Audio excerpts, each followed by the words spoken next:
Hello from our own correspondent studios at Broadcasting House in London. You've downloaded the latest edition of the programme broadcast on BBC Radio 4. It's introduced by Kate Adie. Hello. Today, the shock in French-speaking Africa at the murder in Mali of 2 French radio journalists. It's confirmed an elephant really doesn't forget, and that, it seems, is causing problems for the authorities in Malaysia. A campaign in India to make the sari popular again, but can it really compete with machine-washable T-shirts, jeans and the drip-dry business suits? And it's uncomfortable, expensive and downright dangerous, so why are people still queuing up to take the midnight bus to Damascus? The latest round of international diplomacy has failed to fix a date for the long-delayed Syria peace conference, which it's still hoped will take place in Geneva. The UN envoy Lakhdar Brahimi said divisions within the Syrian opposition had been a persistent obstacle. Much of the opposition is demanding the departure of President Assad as a precondition for any peace conference, something the authorities in Damascus reject. Meanwhile, the violence in Syria continues unchecked. Yesterday, a bomb went off at the headquarters of the country's railway authority in the centre of Damascus, killing at least 8 people. 50 others were injured in the explosion. For months, people in the capital were spared the daily bombings and shootings going on elsewhere in the country. But now, as Lise Doucette's been finding out, the conflict has arrived in the heart of the city. It's the kind of restaurant you'd find in chic neighbourhoods in many capitals, all glass and steel and white faux leather chairs. It was still warm enough to sit outside, so we did. An old Elton John song wafted through the evening air over the hubbub of conversation sprinkled with laughter. Then suddenly the soundtrack was shattered. At first it struck like a roll of thunder, but it was soon clear there was a crescendo of gunfire along the next street. I looked around. No one seemed to take much notice, but then it continued. A few people stood up, uncertain what to do. Some went inside the restaurant. A few young men in jeans ran to the street to investigate. I looked through the wall of glass to the tables just inside. One woman with an elegant white headscarf sat with her fork suspended in mid-air. Another man waited, his cigar held aloft. Then the young men returned. What was it, I asked. Mayat. A dead person, they said, as they hurried back to their table. Who died, I asked again. A soldier, a martyr. Guns were being fired in the air to mark his death. Not long after, the restaurant's sound system burst into an Arabic rendition of Happy Birthday, and a cake with flickering candles was paraded in. See, my Syrian friend said, they're numb to the war around them. How, he asked, can they celebrate a birthday where every day is now a day of death? At the table next to the birthday party, a few old men played cards while others dined. People go out to a restaurant like this and play cards in the middle of dinner, I asked. Yes, he said. Those who can still afford it, do it, to escape. Trying to escape from this life is what more and more people are doing these days in Damascus. But less than 10 miles from this restaurant, many can't escape. Neighbourhoods in the suburbs of the capital are under siege. A few days earlier, we witnessed a partial evacuation as nearly 2,000 people were allowed to leave the area of Muadamiyah, sealed off since March. We didn't eat bread for 9 months, one woman told me, her hands trembling as a tide of people fled down the road toward waiting buses. We ate leaves and grass. These are suburbs controlled by rebel fighters who accuse the government of trying to starve them into submission.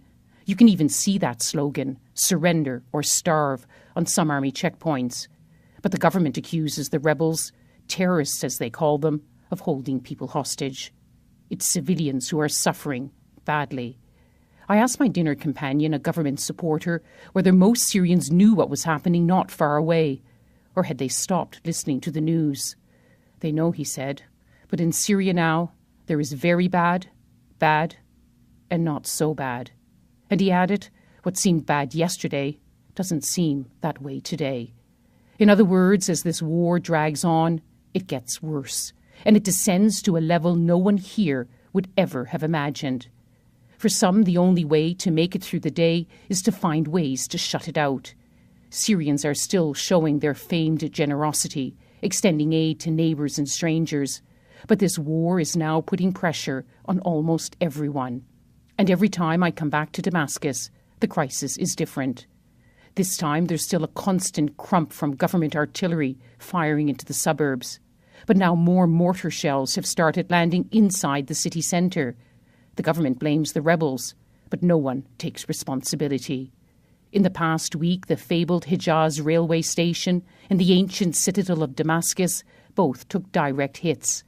The damage was limited, but the impact cuts much deeper than the stone. War is now reaching the very heart of this city and its precious heritage. A year ago, Syrians mourned when the old city of Aleppo to the north became the focus of heavy fighting. Treasured sites now lie in ruin. Do you fear it could happen here? I asked an archaeologist as we inspected the damage to the citadel of Damascus. He paused with a long sigh. I hope not, he said. And then, even words escaped him. And that was Lise Doucet in Damascus. Much has been said over the last couple of years about the Syrians who fled the fighting in their country. Huge numbers have moved to neighbouring nations such as Lebanon, Turkey, Jordan and Iraq. Some have managed to find work and satisfactory places in which to live. Others eke out an existence in crowded refugee camps. The conflict has, of course, put an end to Syria's once thriving tourist industry. It's also severed most transport links with the country. Its airports remain closed to international flights. And yet there are still people who want or need to go to Syria. Remarkably, you can still travel there by bus, as Nigel Wilson in the Jordanian capital Amman has been finding out. There's still an hour to go until midnight, but a small crowd is already gathering by the bus. They're mostly women, conversing softly, circled by children playing a game of chase. Emerging from the moonless night, a crooked figure approaches the group, his shoulders sagging from the weight of the holdalls which he lays on the pavement. "Is this one going to Damascus?" he asks nobody in particular. "Yes," comes a gruff reply from the driver. "Mahmoud, Tal, come, come. There are bags," he bellows. I've come to meet the driver, who's Syrian. His narrowed eyes project a perpetual wariness. I'm not surprised when he asks to remain anonymous.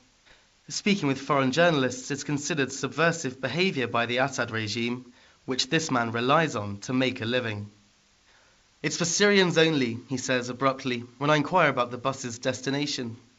After I explain I don't want a ticket myself, he relaxes slightly.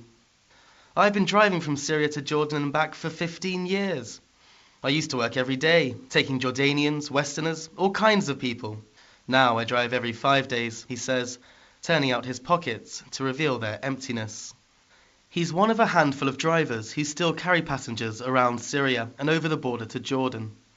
Although the crossing is sometimes closed by security forces on either side, even now, up to 4 buses leave Amman for Syria on a busy day, as well as dozens of private taxis. The perilous journey might be considered vital by Syrian passengers for a number of reasons. Tonight, the crooked man with the holdalls is returning to oversee the planting season on his farm in Daraa province, where the uprising began. A group of 7 women are visiting their elderly grandmother, but for the driver and his young assistant Mahmoud, the motivation is simply financial survival. "I've been doing this for 5 years. There's no work in Syria, and I'm not allowed to work in Jordan," says the 18-year-old, inviting me to inspect the bus up close. "Here's where a bullet went in. The soldiers at the checkpoint didn't get what they wanted, so they shot at the bus as we left," he says with a defiant grin. He shows me more tiny holes where bullets have pierced the bus's brittle chassis, explaining that they don't always know who's shooting at them. He loathes the army checkpoints that the bus has to negotiate when crossing Syria, where he says soldiers demand money and rob passengers. "If you have an iPhone, you better hide it well. Money, watches, jewellery, they even take lentils. The fare's now double what it was. The extra is to pay the soldiers." "Are you ever afraid?" I ask. "Well, it's worse this year. The trouble's spread. But what I'm really afraid of is being captured and drafted into the army." Mahmoud turned 18 recently, and like all other Syrian men of military age, he's due to complete the obligatory 2 years of national service. With no end to the war in sight, he worries about being forced into the bloody conflict. "I don't want to fight. I'm for peace." If I'm taken by the army, they would make me stay until the end of the war. If I were to run away, they would kill me, he says gravely. At every checkpoint, I pray that they won't take me. As midnight approaches, the bus's engine chokes alive, and the previously modest gathering becomes increasingly animated. Emotional farewells are accompanied by long-lasting hugs and multiple kisses on the cheek. The lack of young men among the travellers seems obvious now, but I do spot two guys quietly sipping coffee, a few meters removed from the throng. They're brothers from Damascus, one of whom is returning home. The elder brother, Mohammed, has a steady job in the Gulf, and as a 21-year-old man, he's risking his future by going to Syria. Of course I'm worried, especially about being drafted, he says anxiously. I often speak with friends in Syria, and I follow developments on Facebook and YouTube, the bombs, battles, and torture. It's not the Syria I know, and the thought of being sent to fight is frightening. But I have to visit my parents. It's been 3 years. By midnight, the driver's impatient, and the brothers join in a final embrace before Mohammed hurries onto the bus. Soon it's pulling away from the curb and rumbling off into the uncertain night. Nigel Wilson in the Jordanian capital Amman. The French Foreign Minister Laurent Fabius says his government's sticking to plans to withdraw most of its troops from Mali, despite the killing of 2 French journalists there at the weekend. The French President François Hollande was at Charles de Gaulle Airport in Paris in the early hours of Tuesday morning as the bodies of Ghislaine Dupont and Claude Vellon were brought home. Paris sent in troops earlier this year to deal with rebels who'd seized parts of the north of the country. But the BBC's Thomas Fessy says the killings show that the country's still deeply unstable and a dangerous place for foreigners. It all happened so quickly. Ghislaine and Claude were snatched in the middle of the town of Kidal in broad daylight. 4 gunmen wearing turbans drove them off and shot them dead 8 miles away in the open desert. This was an abduction and a killing that neither the French nor the UN peacekeepers and soldiers from the Malian army, and that several hundred troops altogether, were able to prevent. This is Tuareg rebel territory too, and they also, it seems, were powerless. It's nearly 10 months since the French launched their military operation in northern Mali. Today, the armed militants they've been targeting may no longer have the bases here they once had, but clearly they are still dangerous. They may not do full-scale battles, but they've shown that they can reach their targets and kill them. But did they really set out to kill our French colleagues? This is just one of many questions which, for now at least, remain unanswered. Ghislaine was a well-known voice in the French-speaking parts of this continent. She'd been roving around Africa for 2 decades. When I was based in the Democratic Republic of Congo, I would listen to her reports about the DRC particularly carefully. She'd worked there extensively before being expelled from the country. She was very well informed, had a vast network of contacts, and liked digging out stories. These sometimes sparked passionate discussions amongst us correspondents as well as others. Claude was the kind of sound engineer radio journalists always hope will come with them on assignment. He always knew the best way to get sound quality and was equally effective at dealing with those last-minute technical meltdowns which so often seem to happen in the remotest of places. Radio is a huge medium across Africa.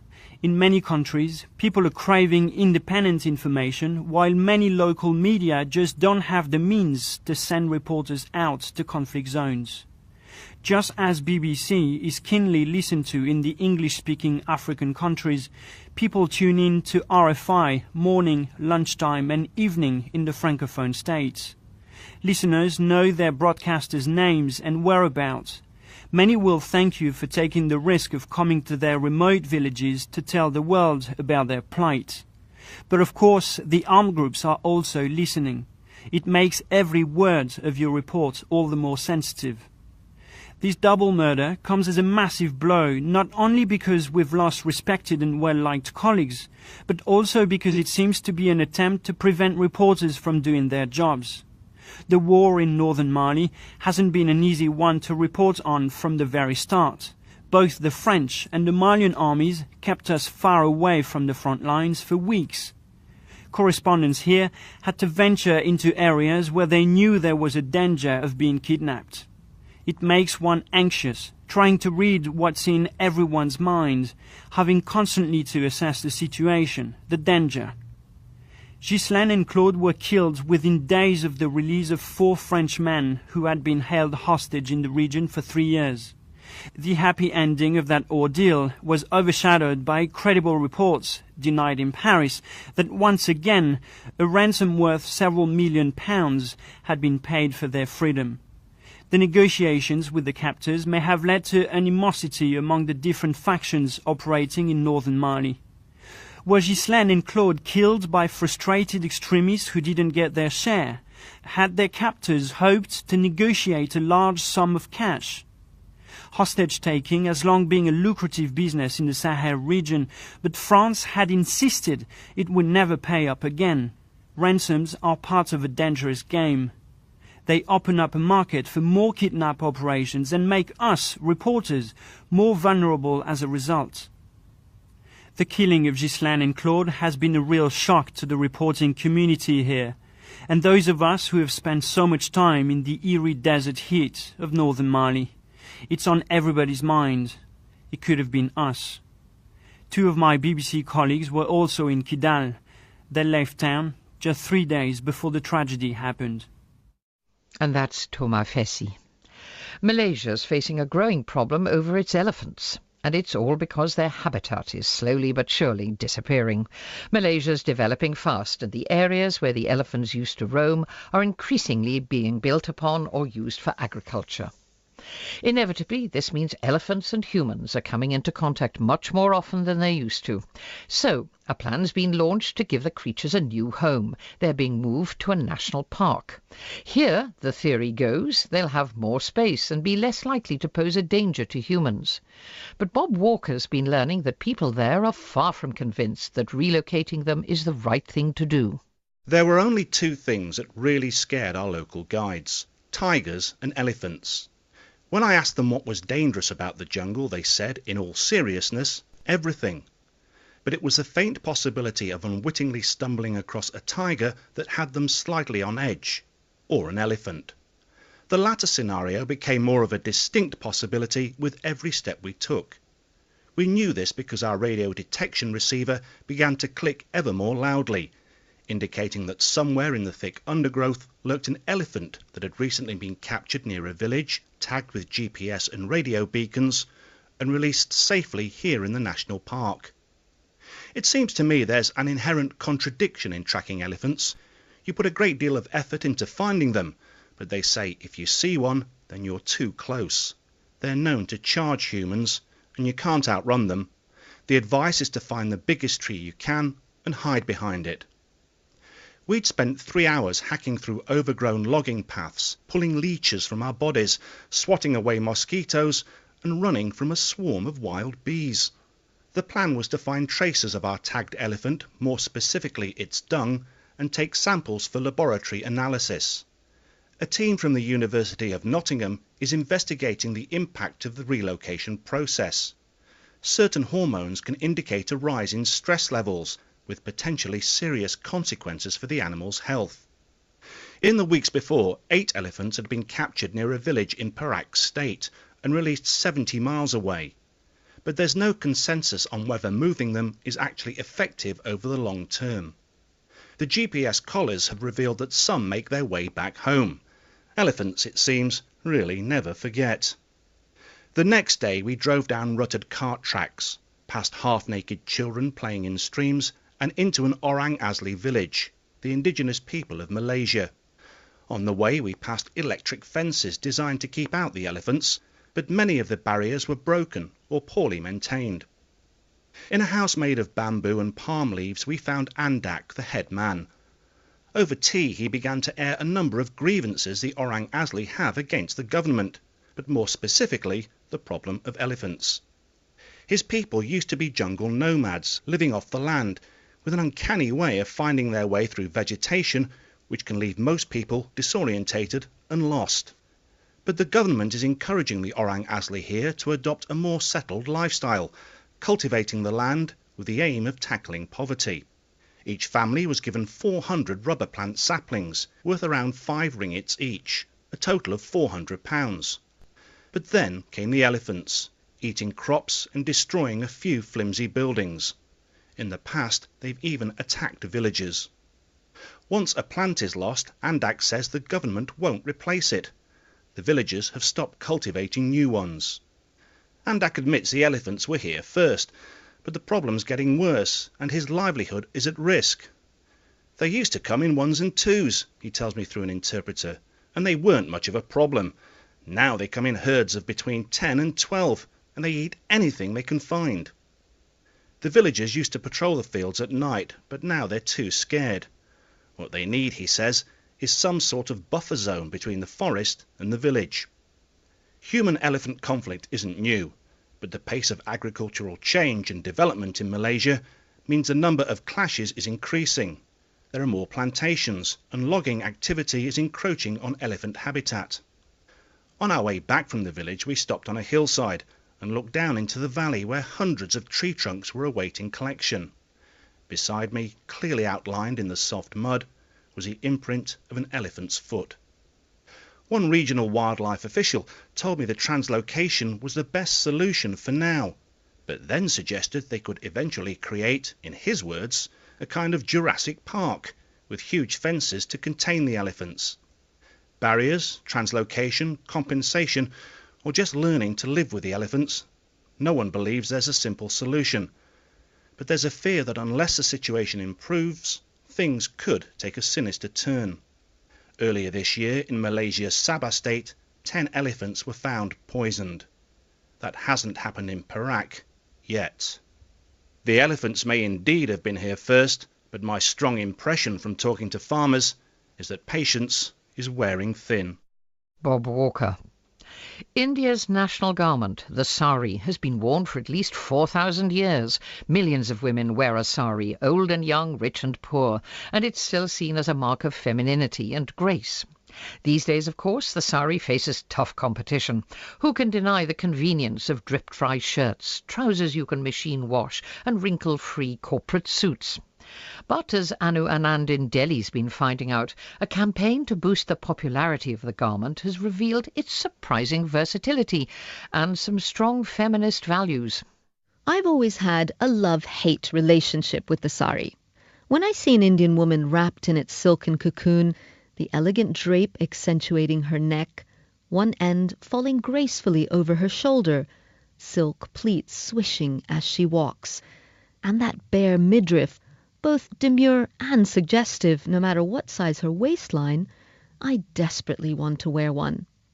Yet, faced with 9 meters of fabric, I always end up hopelessly entangled and looking rather like a silky sack of potatoes.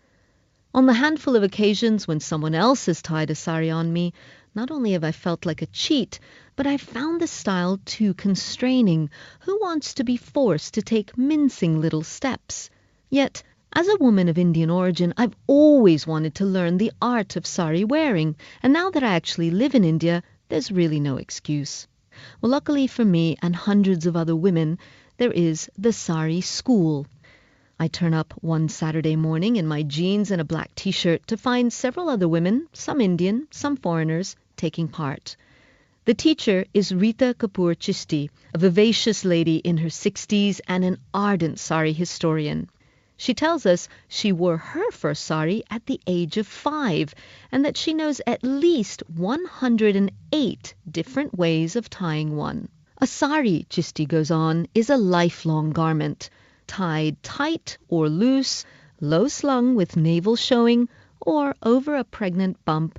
The same one will fit you from adolescence into old age. It can be worn as a dress, a sarong, as pantaloons, even shorts. What's more, she informs us, the hand-woven sari industry supports tens of thousands of Indian workers in rural areas. At long last, we're given our own sari to practice with. Mine is a tissue-soft cotton in spring green with a subtle gold border. A tall British woman takes a silky purple one, and the young Indian fashion design student next to me picks out a funky solid red. We learn 5 styles in all. The simplest involves wrapping the sari around 3 times, slightly higher each time, to form a layered skirt. The end is then simply wrapped around the neck like a scarf or tied into a fetching bow. Very ethno-chic. We learn to wear the sari as a pantaloon, as women working on farms and in fishing villages still do, as well as hip ways of pleating our saris. Pleats in the front, pleats at the back, pleats hanging over our waist and fanned out with flair. I'm told the narrow petticoat skirt, usually worn under the sari, the thing that forced me to shorten my gait, was actually a foreign import, based on ideas of modesty that entered India in the late 19th century. Indeed, we're encouraged to forego petticoats altogether and wear our saris over trousers or just knotted at the waist. Pre-colonialization, women didn't bother to iron saris either. They simply twisted them into bundles, giving them a lovely, crinkly finish in the bargain. I'm no longer mincing about, but striding in my gorgeous green sari, feeling in control. It's practical as well as attractive, and it makes me feel feminist rather than just feminine. Finally, we learn the most traditional sari style, wrapped around the waist twice, chastely hiding our ankles, pleated in front like the folds of a flower, with the end draped over the left shoulder. For the first time in 40 years, I've managed to tie a sari completely solo, and it looks pretty good. I canvass my fellow women. Will they really adopt this garment? The British lady who works for an international organization admits throwing on trousers and a shirt will always be quicker. But she says she can't think of a more appropriate garment for the evening corporate scene in India, where dresses simply can't compete with the sari's combination of elegance and modesty. Later, flushed with the success of having gone the whole 9 meters, I post a photo of myself, smiling, in my self-tied sari on the internet. An Indian friend, one of those amazingly brainy women who is also able to carry off a sari with everyday panache, writes back, "Almost there." For a moment I think, yup, stick to the trousers. Then I remember that no matter what my size, at least I know my saris will always fit me, and that is very liberating indeed. Anu Anand in Delhi on the sari and why it will never fall from fashion. That's it. More from correspondents, some considerably less fashionable than others, on a Saturday morning. Until then, goodbye. The cake with flickering candles was paraded in. "See," my Syrian friend said, "they're numb to the war around them. How," he asked, "can they celebrate a birthday where every day is now a day of death?" At the table next to the birthday party, a few old men played cards while others dined. "People go out to a restaurant like this and play cards in the middle of dinner?" I asked. "Yes," he said. "Those who can still afford it do it, to escape." Trying to escape from this life is what more and more people are doing these days in Damascus. But less than 10 miles from this restaurant, many can't escape. Neighbourhoods in the suburbs of the capital are under siege. A few days earlier, we witnessed a partial evacuation as nearly 2,000 people were allowed to leave the area of Muadamia, sealed off since March. "We didn't eat bread for 9 months," one woman told me, her hands trembling as a tide of people fled down the road toward waiting buses. "We ate leaves and grass." These are suburbs controlled by rebel fighters who accuse the government of trying to starve them into submission. You can even see that slogan, "Surrender or Starve," on some army checkpoints. But the government accuses the rebels, terrorists as they call them, of holding people hostage. It's civilians who are suffering badly. I asked my dinner companion, a government supporter, whether most Syrians knew what was happening not far away, or had they stopped listening to the news. "They know," he said, "but in Syria now there is very bad, bad, and not so bad." And he added, "What seemed bad yesterday doesn't seem that way today." In other words, as this war drags on, it gets worse, and it descends to a level no one here would ever have imagined. Then suddenly the soundtrack was shattered. At first it struck like a roll of thunder, but it was soon clear there was a crescendo of gunfire along the next street. I looked around. No one seemed to take much notice, but then it continued. A few people stood up, uncertain what to do. Some went inside the restaurant. A few young men in jeans ran to the street to investigate. I looked through the wall of glass to the tables just inside. One woman with an elegant white headscarf sat with her fork suspended in mid-air. Another man waited, his cigar held aloft. Then the young men returned. What was it, I asked. Mayat. A dead person, they said, as they hurried back to their table. Who died, I asked again. A soldier, a martyr. Guns were being fired in the air to mark his death. Not long after, the restaurant's sound system burst into an Arabic rendition of Happy Birthday. Tensions within the Syrian opposition had been a persistent obstacle. Much of the opposition is demanding the departure of President Assad as a precondition for any peace conference, something the authorities in Damascus reject. Meanwhile, the violence in Syria continues unchecked. Yesterday, a bomb went off at the headquarters of the country's railway authority in the centre of Damascus, killing at least 8 people. 50 others were injured in the explosion. For months, people in the capital were spared the daily bombings and shootings going on elsewhere in the country. But now, as Lise Doucette's been finding out, the conflict has arrived in the heart of the city. It's the kind of restaurant you'd find in chic neighbourhoods in many capitals. All glass and steel and white faux leather chairs. It was still warm enough to sit outside, so we did. An old Elton John song wafted through the evening air, over the hubbub of conversation sprinkled with laughter. Hello from our own correspondent studios at Broadcasting House in London. You've downloaded the latest edition of the programme, broadcast on BBC Radio 4. It's introduced by Kate Adie. Hello. Today, the shock in French-speaking Africa at the murder in Mali of 2 French radio journalists. It's confirmed an elephant really doesn't forget, and that, it seems, is causing problems for the authorities in Malaysia. A campaign in India to make the sari popular again. But can it really compete with machine-washable T-shirts, jeans and the drip-dry business suits? And it's uncomfortable, expensive and downright dangerous. So why are people still queuing up to take the midnight bus to Damascus? The latest round of international diplomacy has failed to fix a date for the long-delayed Syria peace conference, which it's still hoped will take place in Geneva. The UN envoy Lakhdar Brahimi said division